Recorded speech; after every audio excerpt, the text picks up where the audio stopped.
I will now demonstrate the test item cluster for the audible ankle rules. The audible ankle rules consist of 3 items that allow a clinician to tell if a patient needs radiographs of their foot. The first rule is bone tenderness at the posterior edge of the distal 6 centimeters of the tibia, or the tip of the medial malleolus. Distal 6 and the tip of the medial malleolus.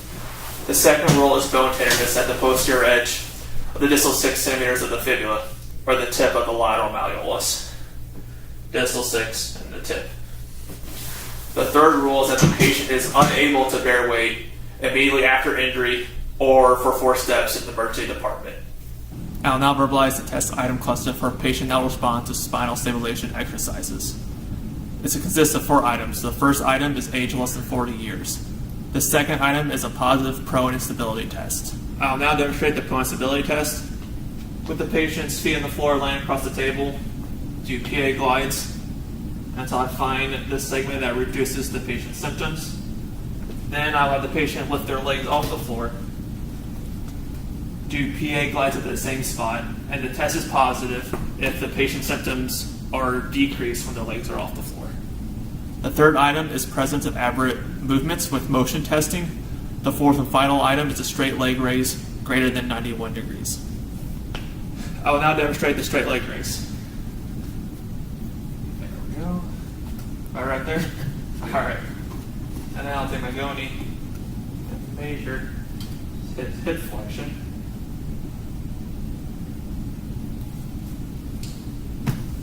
And it is 61 degrees, therefore it's less than 91. So it's a negative for this test item cluster for this patient.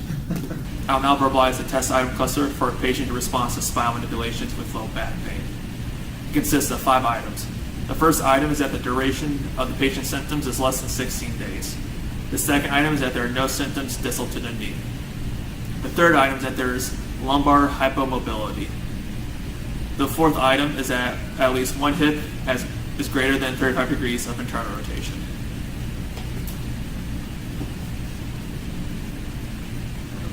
Internally rotate the leg.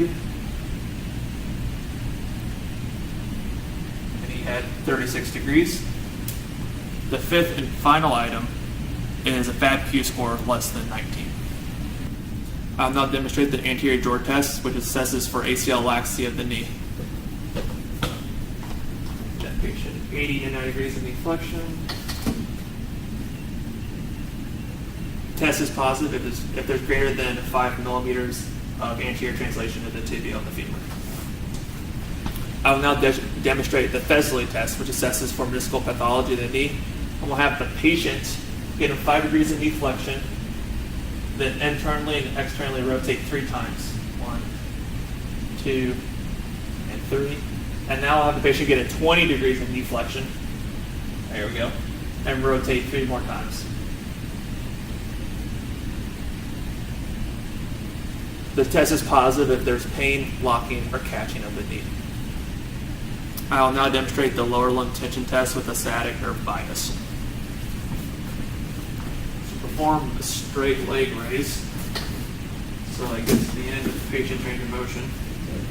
Now provide dorsiflexion of the foot right there, and go until it reduces the patient's symptoms, which is then a positive. I'll now demonstrate the test item cluster for a patient with hip osteoarthritis, which consists of 4 items. The first item is that the patient is experiencing hip pain. The second item is that the patient age is greater than 50 years. The third item is hip internal rotation less than 15 degrees, which this patient has greater than 15. Now the patient flip over, and the final item is hip flexion less than 115 degrees. Flex the knee up. There we go. Which this patient has 115 degrees. I will now demonstrate the Thomas test, which assesses for tight hip flexors and tight quadriceps. I'll have Scott bring both of these legs up towards himself. All right, and then I'll let this leg go off the edge of the table while keeping your back flat to the ground. Once he goes as far as he can reach, then the test is finished. I'll now demonstrate the Ober's test, which assesses for a tight IT band. I have the position patient in the sideline Now take their leg on the involved side, straighten it out, and lower it while keeping their back straight. I'll now discuss how to differentially diagnose a gluten hamstring weakness versus an S1 radiculopathy. In a gluten hamstring weakness, the patient will exhibit decreased strength identified through manual muscle testing in the motions of hip abduction and hip extension as well as knee flexion. In an S1 radiculopathy, the patient will have weakness in ankle plantar flexion or the S1 myotome test, as well as accompanying weakness in hip external rotation, hip abduction, hip extension, and knee flexion.